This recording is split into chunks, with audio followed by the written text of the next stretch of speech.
Doug Evans, it's an absolute pleasure to heart. We adore you. We love you. And we're so delighted that you're here. And thank you for making the trip to be here with us. It really is a privilege. Hey, I want you to know I would travel all the way to Dublin to see you guys. Well, you traveled all the way from LA to here. So we're really, really honored. So. Well, look, I think the thing is you guys are at the apogee of this movement. Like you're at the peak of the plant-based movement. And so it's just, and by the way, I love you. Like I just love you. Back at you. And like I haven't seen you in 7-8 years in person. Long ago. So, and there's a big Remember we got difference. the random call for your wedding? That was pretty cool, wasn't it? Yeah, Well, I'd been chatting to Doug on 22222 or whatever it was, wasn't it? Your wedding? Yeah. Day. Yeah. Well, but so anyway, I think it was well worth, to visit because you have to invest. At the end of the day, it's all about relationships.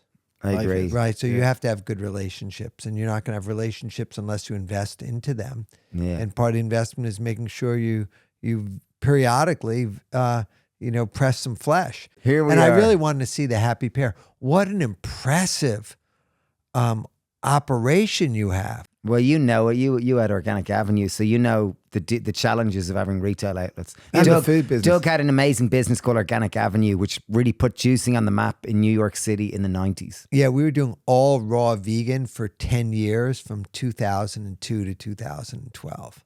Wow. 12 stores in New York City. Your operation, you do coffee, you do kombucha, you have your own sprout farm, and you've been sprouting for a really long time. And a horticulture farm as well. And a horticulture, and you've got the factory here. The factory, you've got the retail store with the farm stand, and then you have the cafe. Yeah, it's quite a few And then bits. you have a whole publishing arm. Yeah, there's and lots of the bits podcast. All to help people to eat more veg. That's So I really believe in the whole veg. Yeah. Like I really, really believe Well, she's been eating a vegan diet for 26 years. 26 years. Wow, yeah, we're about 22, 3 23 or something. Quite a so while. Similar. Yeah, I mean it's We're one of the OGs in a things sense. I'm most excited about is plants, like eating plants. Yeah. Well, let's jump into because Juicero was something that really took so Doug had an incredible business where they raised 100 and something million. 30 million. 135 million Yes. to start this incredibly, Ambitious. cutting edge and ambitious juicing business. Yeah. It was to compete with the likes of Nespresso, so that It was to compete with Nespresso, and it was to compete with all like bottled juice. And at Whole Foods, they were replacing juice bars with the Juicero technology and the Juicero supply chain. So it was all like going really well until it wasn't. Until it wasn't, yeah. Well, now you've picked yourself up. You've kind of had a chance to go to the hot springs, to go off to your metaphorical and physical desert and spend your dark night of the soul and emerge. Yeah, I think there With was something more truer and more integral nearly. there was a real ego death. So talk to us about that. So like in essence, and when you say ego death, it was like Juicero didn't work. You were cast in your own company, sorry. Juicero worked. Yeah. Everything that I wanted to do with Juicero worked. It was a miracle. And because it was so far ahead of its time that people couldn't appreciate, like one of the blessings that I have is I know what I like and that I'm not willing to compromise. So if I was willing to pasteurize the Juicero packs or HPP them or freeze them or do something to have extended the shelf life, it would have been a much more lucrative financial business. And scale. But I wouldn't have liked it. Yeah.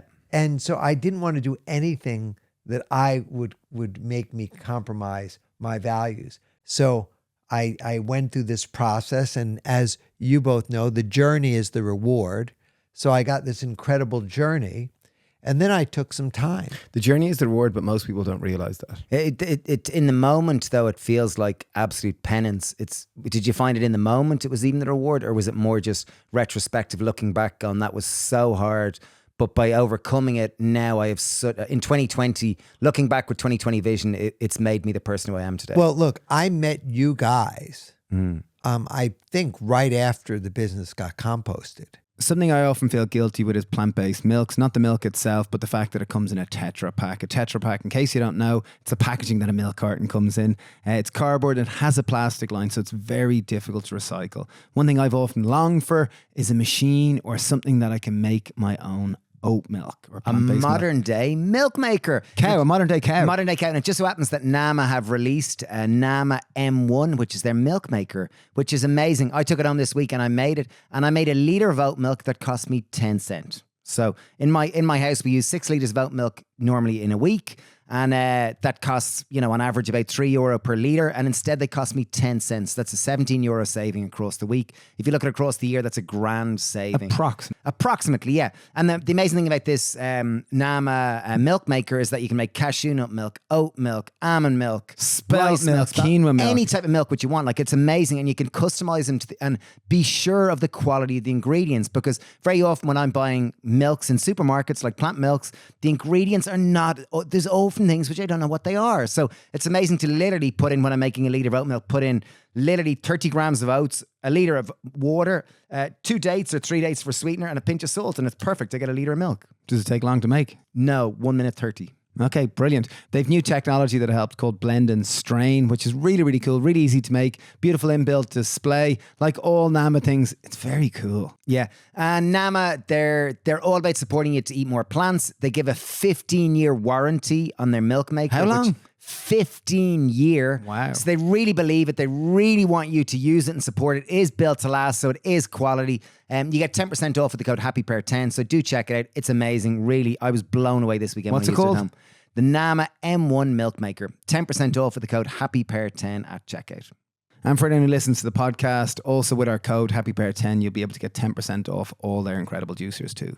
We just finished our longest run ever there. A couple of weeks ago, we ran the Wicklow Way, which was 130 kilometres, which we did over 2 days. We ran the Wicklow Way. And we did it in our Vivo barefoot shoes, which people go, wow, you did it in barefoot shoes. And we did, and we had no pain in the soles of our feet at all. And what we found was incredible is that because of the minimal soles, we really felt connected to the landscape, because there was so many different landscapes, hills and mountains and rugged terrains and over rivers and brooks and valleys, and just to interact and really, because you got the same amount of nerve endings in the soles of your feet. And we've exclusively been wearing Vivo barefoot shoes for the last decade. As soon as we started wearing them, they really did change our paradigm for what a shoe should be. They have a natural wide toe box, which really encourages your feet to build strength. Studies from the University of Liverpool found that your foot strength improves by up to 60% within only a matter of months, which is absolutely incredible. And I think one thing to note is that you wouldn't buy clothes that don't fit you or make you hunch over, just make you take on an unnatural shape. However, many of us buy footwear that forces our feet into these kind of tight, restricted positions where they're kind of just like a cast. They're locked in. By wearing Vivo barefoot shoes, they've got a wide toe box, which allows you to spread and allow your feet to be in a natural shape, and also to get feedback from the train. We couldn't recommend them more.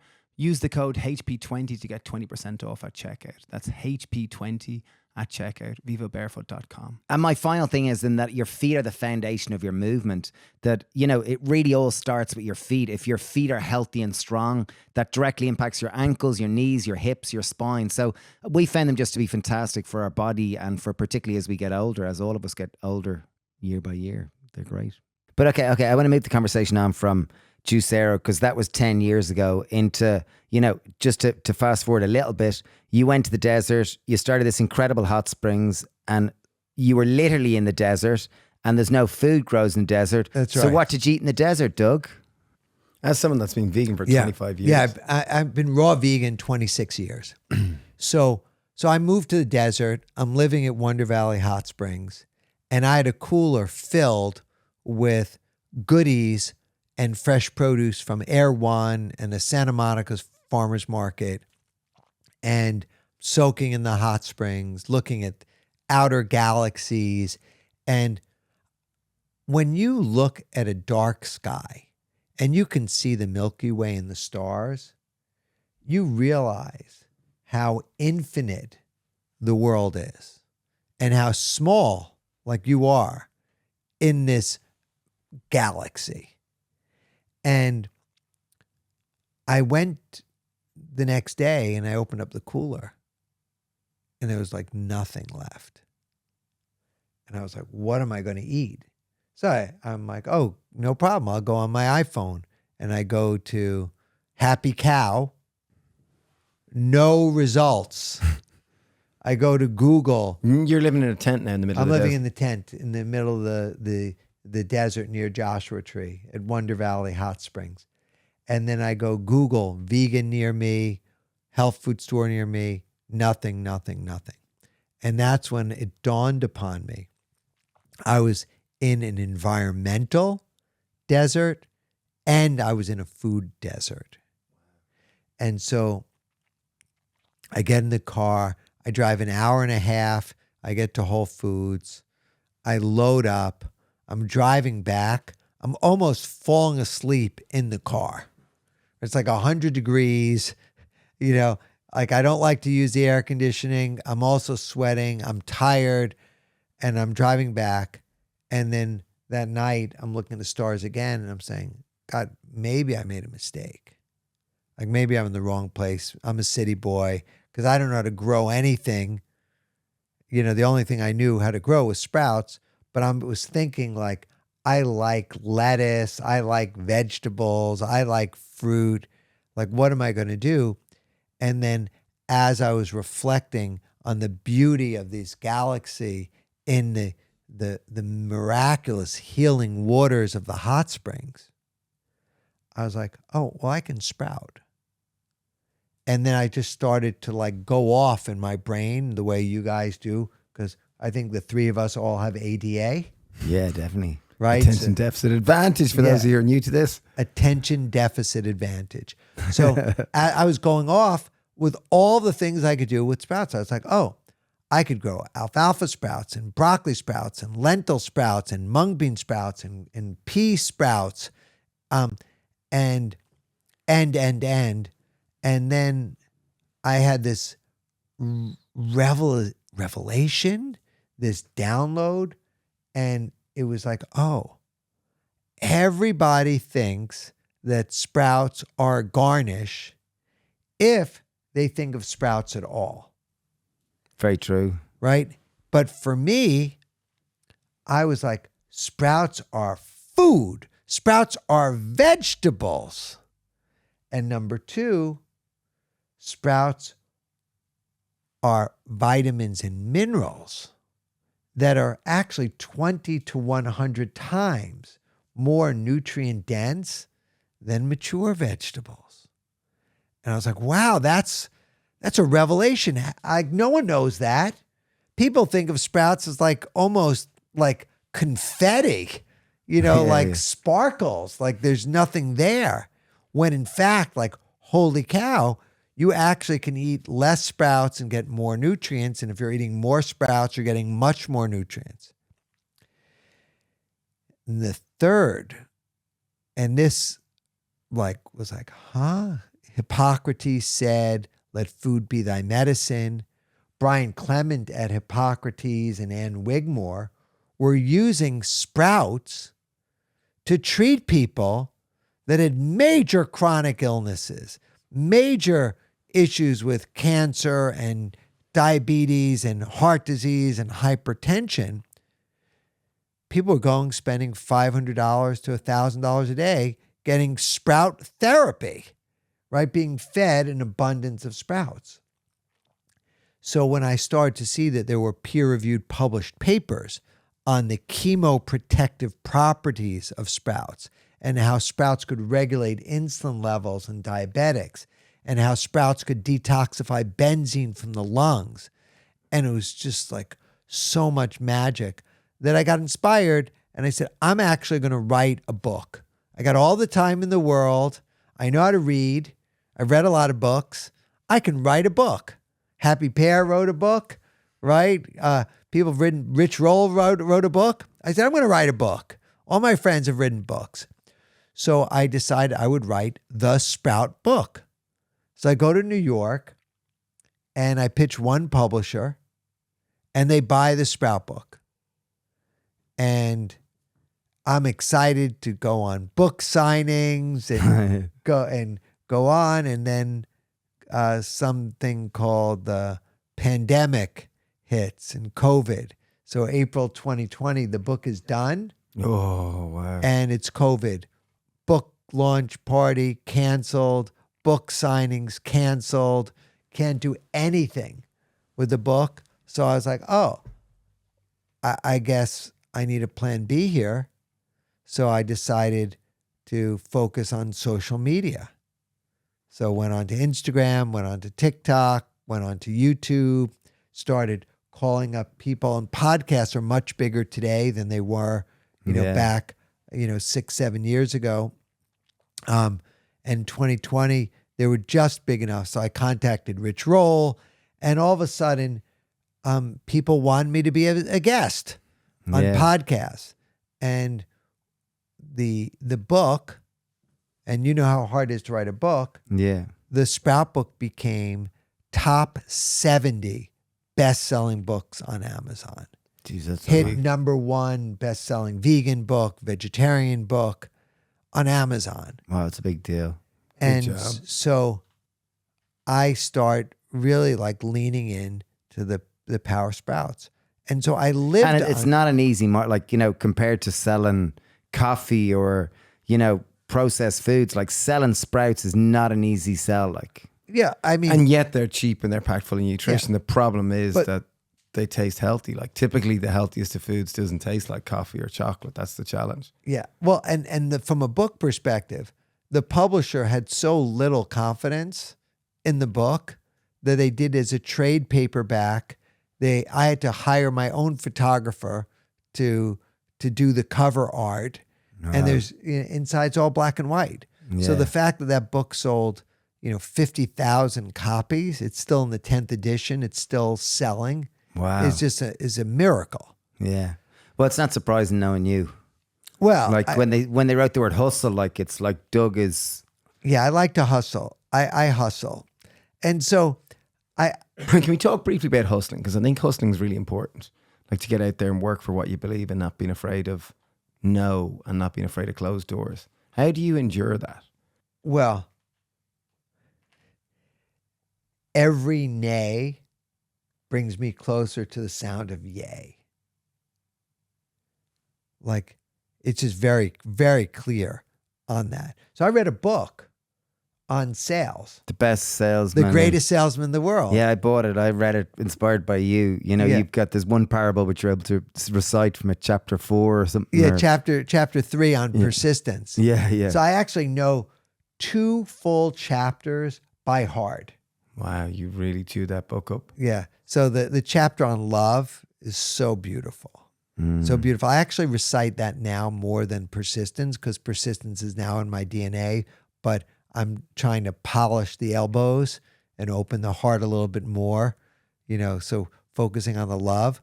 But I recited things so that I could change my self-talk so that I would know I will persist until I succeed. Failure I may still encounter at the 1,000th step, yet success hides behind that next bend in the road. Never will I know how close it lies unless I turn the corner. Always will I take another step. If that is no avail, I will take another and yet another. In truth, one step at a time is not too difficult. I will persist until I succeed. So that's in my DNA. Wow, yeah. So the idea that I face failure, I got knocked down, it just doesn't matter to me. It just doesn't matter. Like I pop back up and I just, keep Dust going. yourself off and on you go. Yeah. So in a way, the seemingly devastating blows that I experienced from Juicero felt like Al Pacino in Scarface taking the machine gun fire to the torso, like just nonstop, like bombardment. Like I was like, also like Al Pacino, keep it coming, keep it coming. And there are certain people that seek adversity. And you guys, like you really believe in what you're doing with plants, right? You want people to eat more plants. And you're going to go to the furthest ends of the earth to manifest and share that passion, that vision, that mission. And it's hard. Like, it's just hard. But, you know, we did push-ups and pull-ups today. Those are hard too. Yeah. And no one put a gun to our head, right? And even if someone puts a gun to your head, they put a bullet in your head. So what? Right? So no one could force you to do it. So there's certain people, present company included, that when we believe in something, we go for it. And if we encounter an obstacle, we could retreat, or we could go around it, go over it, go through it. Yeah. Right? So I will say that as I tune in to more abundance consciousness, to the higher frequency of flow, things are getting much easier and more things are happening. Like, what does flow mean to you? Does flow mean to you not pushing and kind of being in a more... Isn't the way hustle and flow almost seem like juxtapositions or seem like contrary? Well, here's a good example. That I would rather preach to the choir than to preach to a bunch of haters, right? So if you're willing to just, like right now, like I give Sprout sermons. Yeah. Like I give Sprout sermons. There's a group called Heart Smarts that's run by this beautiful soul from New York Presbyterian Hospital. She's a PhD. She's an MPH, an MBA, Dr. Na Solo Teddy. And she runs Heart Smarts. And she has an organization that caters to a population of faith, of color, and that's also chronically ill. And many, if not all, but many are overweight. And so she organizes like Dr. Michael Greger or Dr. Will Bolshevitz, and somehow she got a hold of the Sprout book. And all these people, like 150 people or so, all read the Sprout book. And then they invited me to come, to a Zoom. And so I did a Zoom with these people. Sprout sermon. Yeah, Sprout sermon. And like the love that they had and the affection for the work that I was channeling and I was sharing was just profound. Like they loved it. And they were showing pictures of their recipes and pictures of their weight loss and pictures of their success. So here, and that was effortless. Like I did the work. I wrote the book, right? Hard. I got the book out there hard. These people found the book, they read it, and then flow. Yeah. If I would have said, hey, I'm going to go to the National Cattle Ranchers Association meeting, like that would be going uphill. Yeah. So in a way, and you boys have done everything. Have you done whitewater rafting? Yeah. Right? So you cannot go against the current with what happens if you go against the current in whitewater rafting. It whips you down or turns you over or yeah. But if you go with the current, what happens? You shoot along. You shoot along, you have fun. So I want to now use my intelligence to see where is the current, where is the flow? Like what are the trends? Where am I going to get the love? Right, and just go. And did Just to move on to the Sprout company, because this is the latest. This is hardware again. So this is hardware. This is the latest. Hard. Yeah, I can really imagine, because I look at the box, I look at the experience, the opening experience, the unboxing experience. So this is Doug brought one of his sprouters, his home sprouters, with him all the way from the States, and it looks incredible. Like, it really, really does. That has not been easy to get to that experience there. And that to box go now. back one cursor, why should people be interested in sprouts? Why should someone listening now who's, enjoyed stories thus far go, why would I want to be into sprout? Okay. So sprouts are vegetables. Yeah. You can grow them without soil, Wow. Nice. without sunshine, Nice. without fertilizer, in days, in a small footprint on your kitchen countertop, in almost any climate, in any environment, for like under $1 a serving. It is the highest value, high quality food that you could possibly have. And they're organic vegetables. So people would always say, vegetables are expensive, I can't eat this way, blah, blah, blah. And sprouting is the number one tool for food equality, for food justice. Like, anyone can sprout. So food equality, food justice, people not having access to real food. You live in the desert.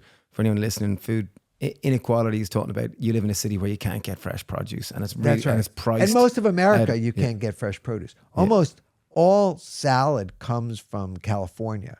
So by the time it gets on the train across the country, it's already a week, 2 weeks, maybe 3 weeks old till it's getting into being consumed. And the other thing about sprouts, like, there's a big movement around whole food, plant-based, and I love it, right? And I'll eat it. And tonight I might even have a piece of broccoli or cauliflower or something. But when you're eating a piece of cauliflower, you're eating a piece of the plant that's been cut away from the root system and the whole plant.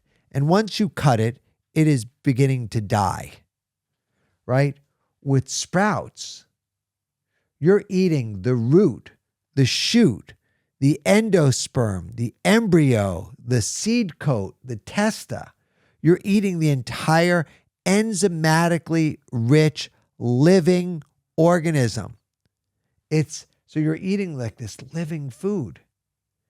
And that is so far from what everyone else is ever eaten, because almost everything else that people are eating is dead. Yeah, so 100%. true. And then how do you manage, so food is a source of pleasure for most people. Food is a source of escapism. Celebration, breaking bread with your fellow human. It's also when you feel shit, when you feel tired, when you feel bored, when you feel down, most people will turn to food. How do you manage that when you're eating like a predominantly raw diet? So you're eating like sprouts, which to most people... And 50% of your diet, from what I understand, is sprouts. 50%. So how do you manage that? Because that's like taking a whole chunk of pleasure or escapism out of most people's day. Well... Because to most people, they'd go, that's just sprouts. Like, how can I sit there and eat just a big bowl of mung bean sprouts? Well, first of all, like, I am aware of instant gratification. And whenever I've had instant gratification, I've had subsequent pain from it. So I am very aware that if I'm eating food that has been engineered with added salt, added fat, added sweetener, that it's going to like blow up the dopamine in my brain. And I'm going to pay for it later on. And you're more sensitive. Like, you have more energy than the average person. So the reality that you're probably more sensitive to these foods, is that the case? This the case? Or is this, have you just realized that, eating a raw vegan diet just keeps you more stable, and it gives you more steady energy rather than peaks and troughs? Well, rather than highs and lows. I'm 58 years old. Yeah, 58 years young. Right? Old, young, it doesn't matter. It doesn't matter, right? I'm 58, right? I'm 58. My brother is 2 years older than me.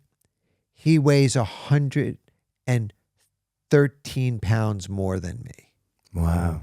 So I weigh 150 pounds. He weighs 163 pounds. He cannot tie his shoe.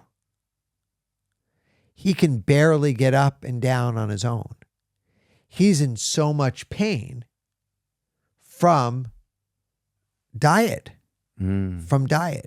Now, I can recall eating those old meals and feeling like I'm ready to pass out.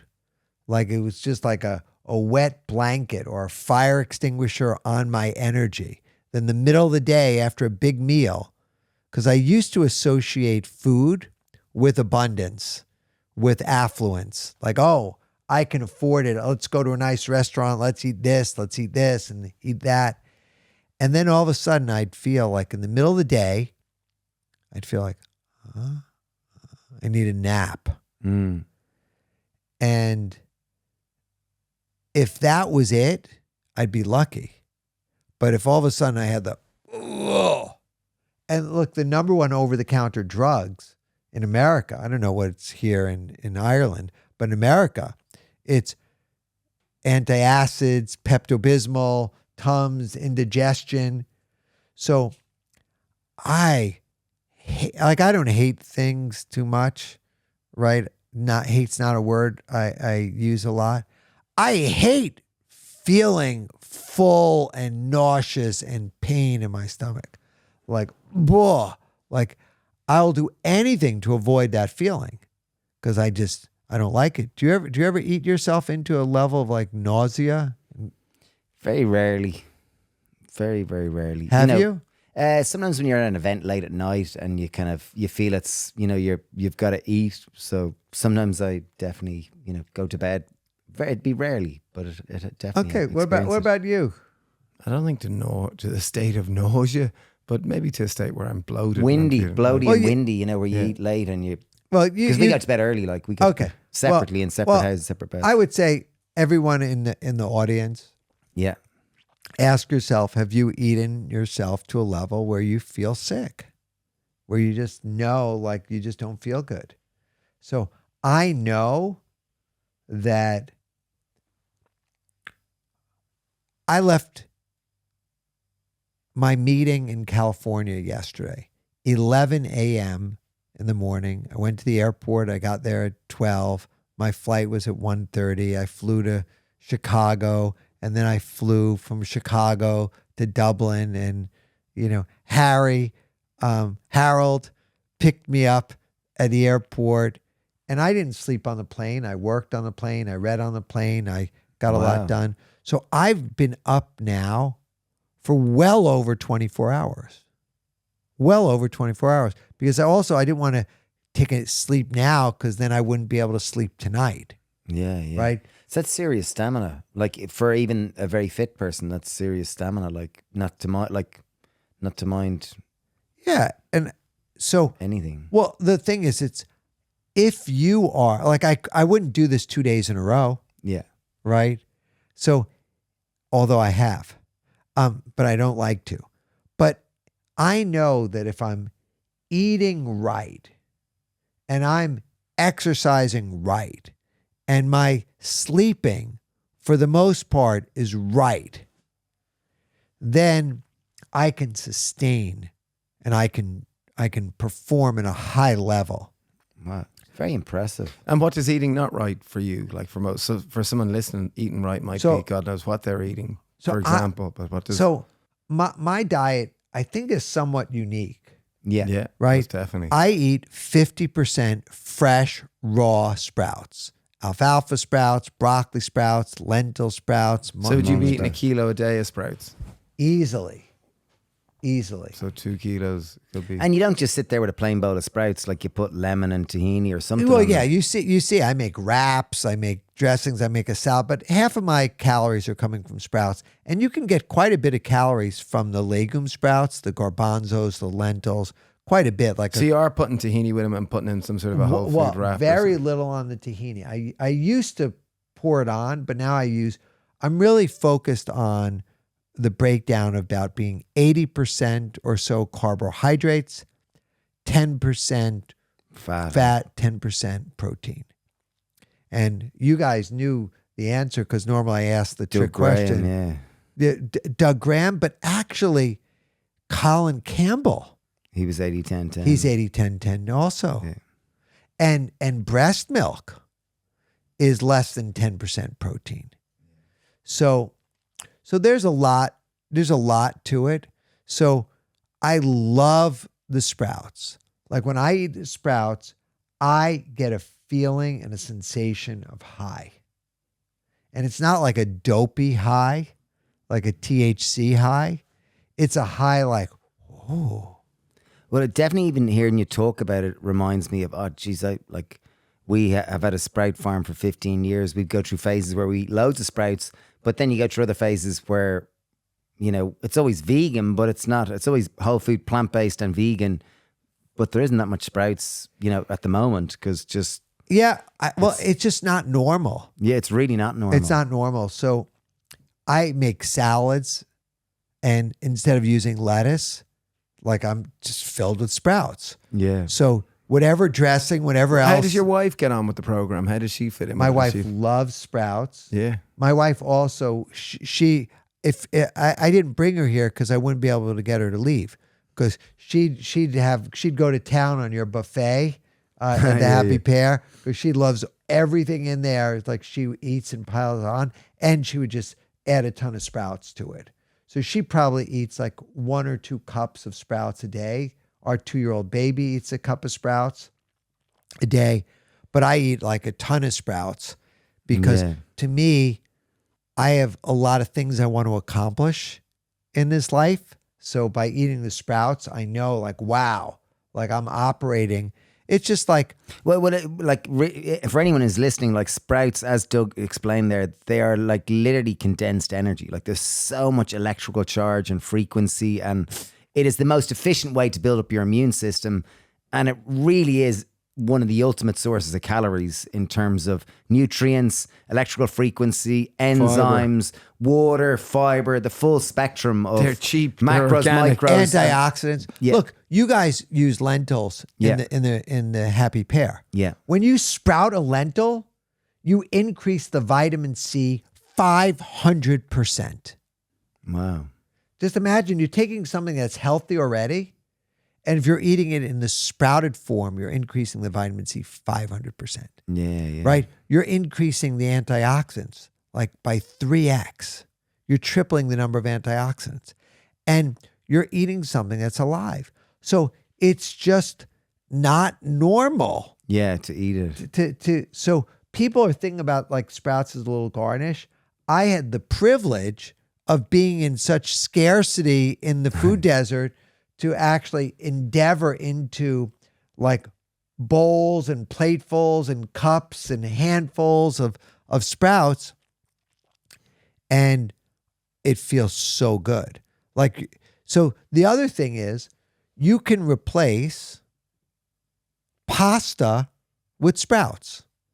So whatever you were going to make in your pasta, whatever sauce, bolognese or pesto sauce or marinara sauce, put that on just a plate of sprouts. Yeah. And it's obviously going to taste very different than the gluten-based, starchy part. But the sauce is going to be good. And it'll be warm if someone wants it warm. And the crunch will be there in the texture. But we're not trying to mimic pasta. We're trying to say, hey, we're eating to live, right? Yeah. Joel Furman, who wrote the foreword to my book, eat to live, not live to stuff your face.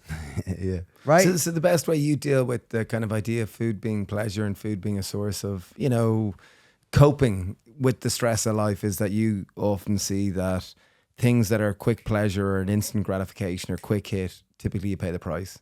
Yeah, there's no free lunch. No, and I think Karma. unfortunately, I think what you say is correct. It's true. It's really true. Ultimately, I think it comes back to self-love. It's how much does one love I oneself. don't even know, but it's just down to personal responsibility. And I like last time I talked to you, you inspired me so much that I was like, yes, I'm just eating sprouts. I'm just going to eat sprouts for dinner. Just going to eat sprouts for dinner. And I just ate sprouts for dinner. I think I lasted maybe 1 or 2 days where I ate like a hell of a lot of sprouts. Like I tried to eat 50% of my calories from sprouts. Yeah. And I maybe lasted 2 days, and then, we have a cafe that's and a restaurant that does really good cooked plant-based food. So it's hard to. It's easier to eat there than it is to go make something at home. And Well, look, maybe it's not. It's just a habit. I mean, I would love. I think we're going to go back to the cafe. Yeah. And we're going to create some sprout dishes that we're going to put on the menu. Okay, well, let's try it. We're going to make like Candle Cafe used to have a sprout salad that was like crunchy sprouts and alfalfa sprouts and a tahini dressing, and that was the big salad that they had on there. So I think we could concoct. Well, we have kind of nice microgreens that we grow, like baby coriander sprouts. We go, and we You do wanna have get an the Asian crunchy- spread of beans. We do have an Asian spread of beans. it would be relatively straightforward for me to do it, and to do one that could be, extremely Well, there you go. healthy. There's the challenge. There's the challenge there, because we grow it like it's actually, and it is so vital and so healthy. So there you go. But it's not even like just lentil and mung beans and alfalfa, and broccoli. Like obviously we can have all those, but then we have like baby coriander, and we have baby clover, and we have baby kale, and these ones which are really, nutrient dense and flavor bombs. Yeah, look, I think that you could do that. And then other things that you can make wraps, yeah, right? With dehydrated wraps, like those type of things. Is that what you're or even a fresh wrap, like a sushi roll. just an nari roll. Yeah. Like another thing was I replaced rice with sprouts, yeah. right? And so, and I've now fed hundreds of people my sprout like sushi, and it's alfalfa sprouts and broccoli sprouts with slices of cucumber and slices of avocado and slices of carrots wrapped in nori, and people eat it and they don't miss the rice. So imagine like the upgrade to nutrition to get the same carbs. And then, so I think people are very simple, right? And no one wants to be told what to do. Like if you tell kids don't drink, don't smoke, they're going to be defying you drinking and smoking, At some point, yeah. right? Just to exhibit some level of autonomy, right? So you have to like lure them in. And what I would like invite you to do at the restaurant is take your best sauces and have pick the sprouts, dip them in the sauces. Now we make dips. Another way to get sprouts in, we make dips. You take like, because I stopped my avocados and I've replaced my avocados with crushed sprouted green pea. So I make like a guacamole, but with sprouted crushed green pea, right? So like a green pea that you would have sprouted to get the green. Soaked and germinated, no, rather. still Okay, just like germinated. So it's a little snow pea, okay. 4 day, just. Is it a little like a garbanzo? Because the problem with a garbanzo, we used to make a raw hummus. But no, pea. But just pea and chickpea are quite similar. Garbanzo, we used to make a raw hummus, and you'd always get that chalky texture, which I just couldn't get beyond. Yeah. So in that case, we can experiment to see what you can add to it that will get the flow. Like if you were to add tomatoes to it, right? All of a sudden the lysine and the liquid from the tomatoes mixed with the green pea, with some cilantro and with some pepper, because you want to get away from you don't like the chalky feeling. If you were to add like a Different textures to Dixon, flavor yeah. inside it, Now, my famous now is sprouted garbanzo beans with sauerkraut. The sauerkraut eliminates any of the chalkiness. It makes a smooth, succulent texture. So all of a sudden now you have dips. Yeah. So you could use pickles and pickle brine, and you could use sauerkraut and sauerkraut brine, and you can use tomatoes. All of a sudden, your sprout consumption goes up when you're using the sprouted legumes as a dip. Yeah, it's brilliant. Like, it's very inspiring. Yeah, Genuinely it is. totally is. I want to hear, I'm going to move the conversation now onto the hardware that's sitting here, because I really do want to bring this into the conversation. So how long has this been in the making? This is a home sprouter. So I started, believe it or not, working on this in 2017. Wow. Jeez, that's... It's a long time, 7 7 years. years. And, but I took my lessons of saying working on it without a gun to my head. And so initially I thought like, oh, maybe I'll do a lid on a mason jar. And one of the problems with mason jars for sprouting, even though it's been probably used now for 300 years, is the shape of the mason jar has like the ball, it just bubbles out. So when you put it at the angle, it actually collects water and it doesn't get full drainage. And water collection is not ideal when you're sprouting. Yeah, we just make holes in our buckets and we do it on our sprout. Yeah, so you're using a straight edge. Yeah. When you're sprouting, you're using a straight edge. So I decided like I wanted a jar that was a glass. So I made a standard for myself that anything that touched the sprouts was going to be glass or stainless steel. So I made a big glass jar because also my paw didn't fit well into a mason jar. So mason jar has an 80 millimeter opening. So I made my opening 100 millimeters. So I could get my hand in, and I made the edge straight. And then when I made the jar bigger, I couldn't hold the jar. So I actually made these lovely detents in the jar so you could pick up the jar and not drop it. And so made that. And then on the filter, a lot of the times when they made these lids, they were just punching a hole in the plastic, or they were doing a stainless steel lid. And the stainless steel lid was made with like window mesh that actually was collecting bacteria. Oh, yeah. We don't want to collect bacteria. So I want to have something that didn't collect bacteria, and I also want something that drained fully.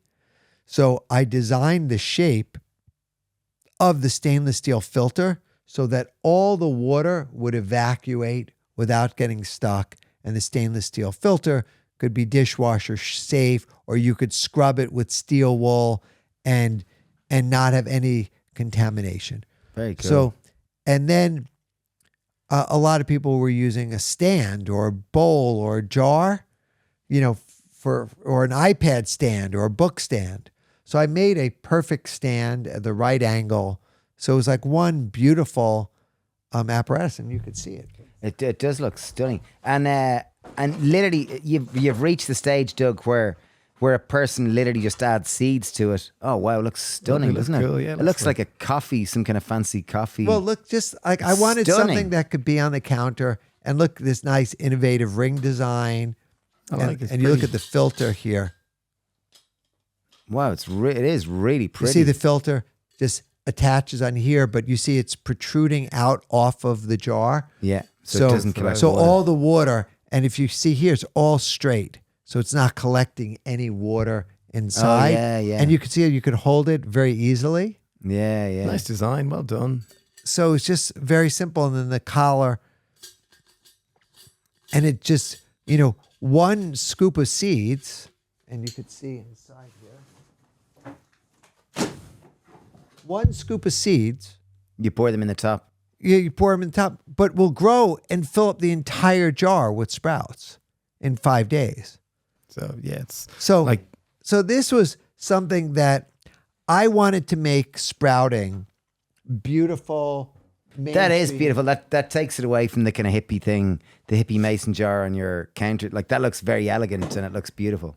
Yeah. It would just compete with a coffee machine. Like, it looks nice. It's like, wow, what's that? Well, and what happens is now, like in America, we have something called STEM, science, technology, engineering, and math. and it's a program that they use in charter schools and for kids. All of a sudden, kids are wanting to grow sprouts. Like they would have an experiment where they would take one seed and put in a paper towel and let it sprout, but that was like one and done. And now all of a sudden they're like, oh, I can take a cup of seeds and watch a metamorphosis occur and having this change into a vegetable in front of my eyes and grow 10x. And that's food. So if kids are growing their own food, they're changing their lives and they want it. Yeah. So we're seeing kids doing it. Now, there's a huge push towards these weight loss drugs, Ozempic, Wegovy.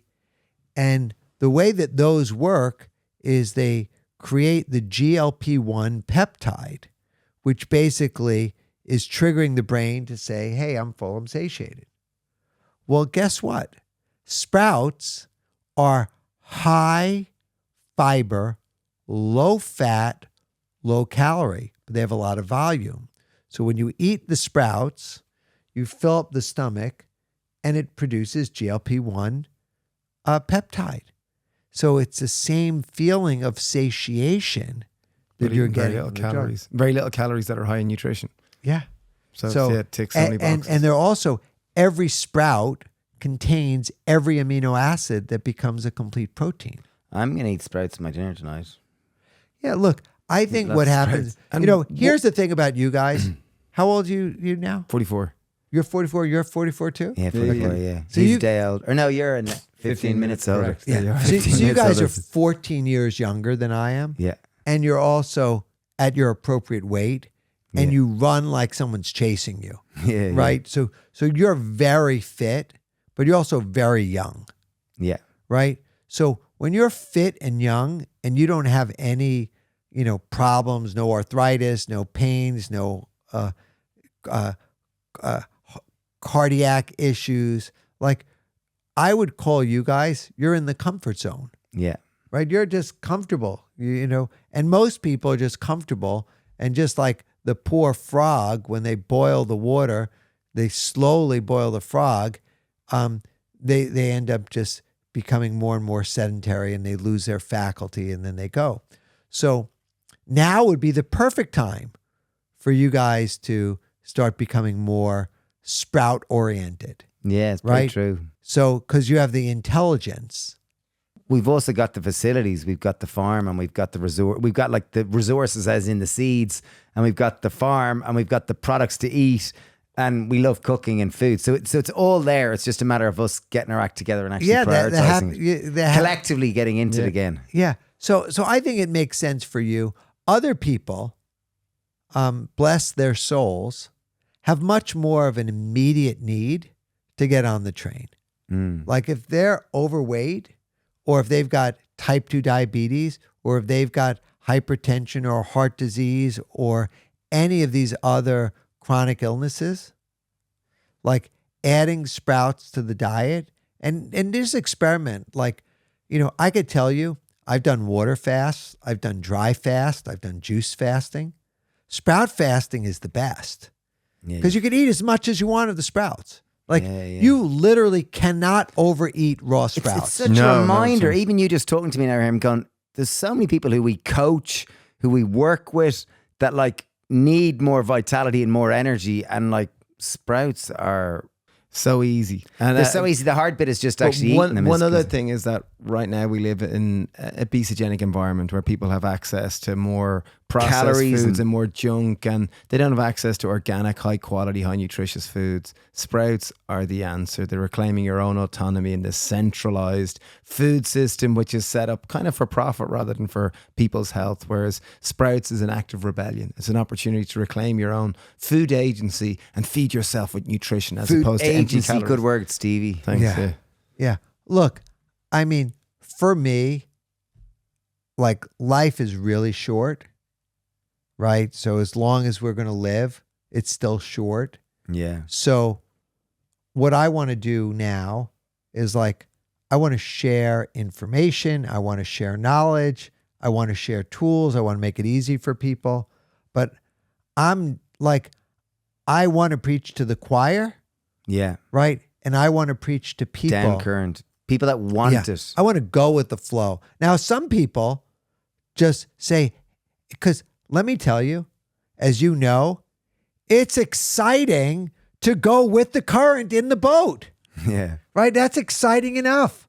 Like, we don't need to go upstream and try to be a salmon, right? We don't need to try to go upstream. So, like, I want to go with the flow. I want to go where I'm loved, where I'm wanted, and, where I'm chosen. And like, it's so crazy. And I don't know if you guys experience this. Some people I reach out to, like, so much love, so much welcomeness. Yeah, come on, you'll spend a day. It's like happy. Some people don't answer my calls. They don't respond to texts. And in the past, I would like just keep going. I just keep going because like I'll persist until I succeed. Right. And the shift in my consciousness was I would rather reach out to someone new than to someone old who is resisting and upstream. So it was a little bit harder to actually go and find someone new because it was a comfort. Yeah, yeah. Like, of course. let's just say I knew, so-and-so influencer who's got blah, blah, blah. And I met him once and he says, call me. And like my peanut brain thinks, oh, they say call me. They must want to call me. And if I call them and they don't get it, maybe they didn't get the message. I better call them again and again and again. and like, I didn't want to really just accept the reality is like, oh, maybe they were just being polite or rude or full of shit. Passive aggressive. But they really don't want to talk to me. Yeah. And so now what I actually do is I edit their name in my iPhone and I put DNC. Do not contact. DNC. Do not contact. And I also say, okay, well, I got to contact someone else. So I will reach out to new people like that I've never met before. And you could go into my DMs. Like I'm slipping into people's DMs all day long with like, hey, this is Doug. How's your sprout game? And I'm making new friends and new things. And it's really uncomfortable. Yeah. Going down that new path. But that feels more like with the flow than going uphill, trying to convince or trying to persuade. And It's a great idea. And I'll say something else. My in-laws, who will probably listen to this podcast because they love me now. Good job. Hi, in-laws. Hey, yeah. Hi, class. Hi, Noah.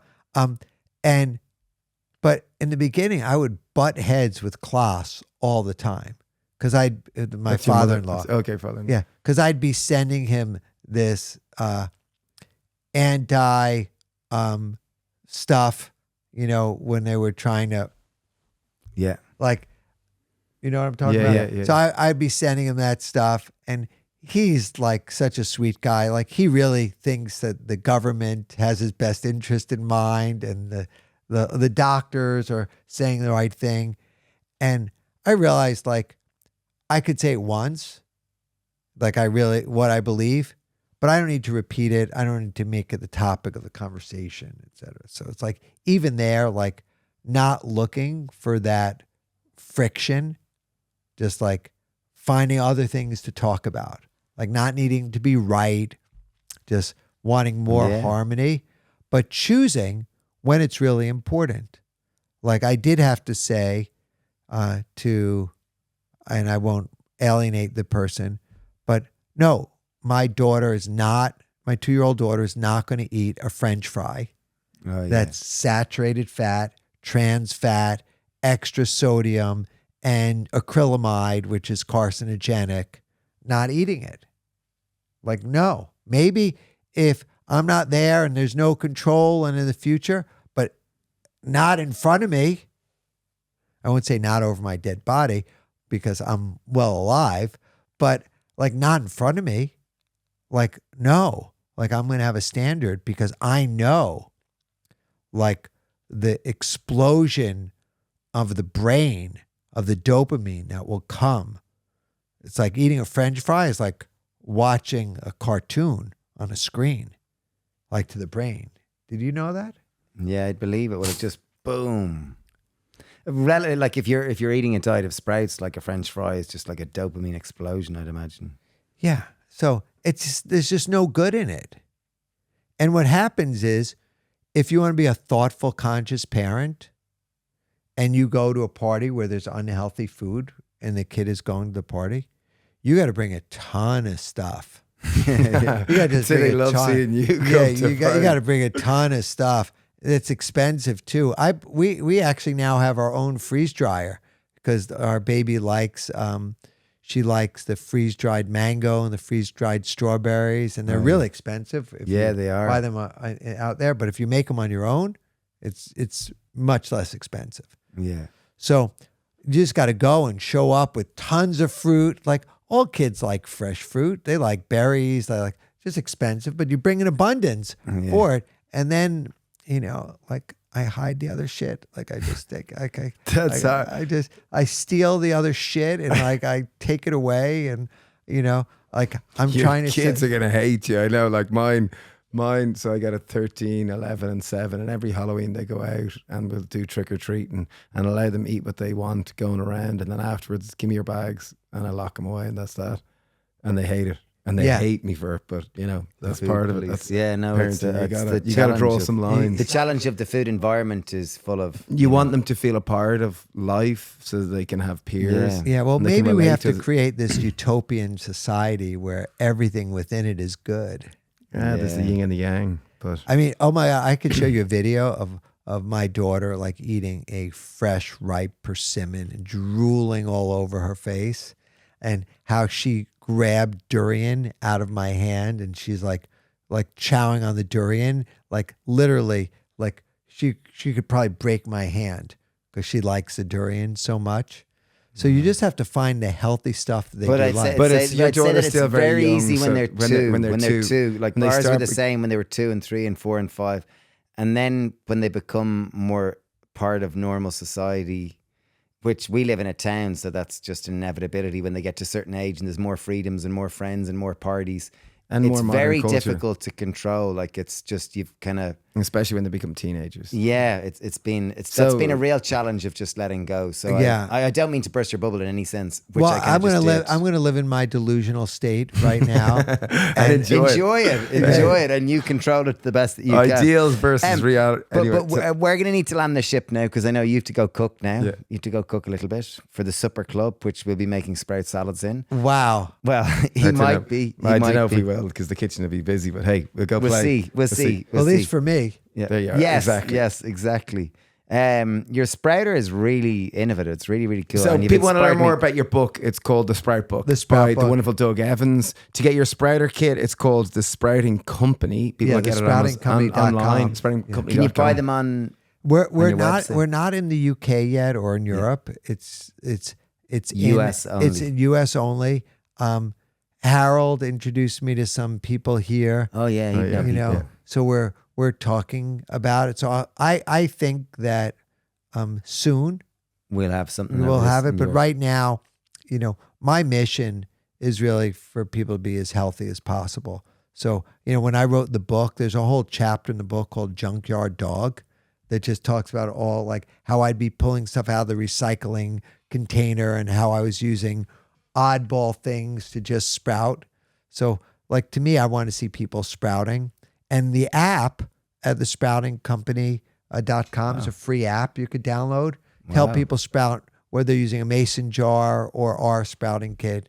Like it just helps everyone, gives them little reminders when to harvest, when to Brilliant. soak, That's and brilliant. push notifications. And there's, some good pictures and guides and recipes. Very good. So I really think like the next time I come back here, like We better be eating more sprouts. you're going to eat more sprouts. Your customers are going to eat more sprouts, and Our community, because I realize like we have a great online community where we do a lot of, you know, weekly cook-alongs and whatnot as part of our Whole Health Tribe and our recipe club. And yeah, I endeavor to do a sprouting workship to start with. Yeah. Brilliant. There we go. Public commitment. I commit to do a sprouting workshop. Boom. Yeah. Well, you know, maybe I'll just ship you a container of sprouters here, so you could just get them out. Well, certainly if this one's staying here, I'll use that one in the demo. Yeah. Oh, I think I just love you guys. We got to figure out how to clone you guys. Just We're already us. clones. Spread We're already us. clones. Yeah, I don't know who's cloned, but we're clones. Yeah. Well, I think you're doing such great work, and I feel so much love here. Well, thank you, Doug. You're looking in Thanks, the mirror. Doug. You're You're looking in the mirror. Yeah. You've inspired me dearly to start sprouting as of tomorrow. Well, you guys have inspired me in many different ways. And, you were, public figures, when I was like thinking about like, how am I going to get it out there? So you inspired me to actually say, be my authentic self. And you guys are just your authentic selves. Like, I'm sure you could act or you could posture, but I really believe like Steve is Steve, Dave is Dave, and you guys tell it like it is, and you're living, your life your way. Certainly So doing our it's best. just So. beautiful to definitely doing our watch best. you.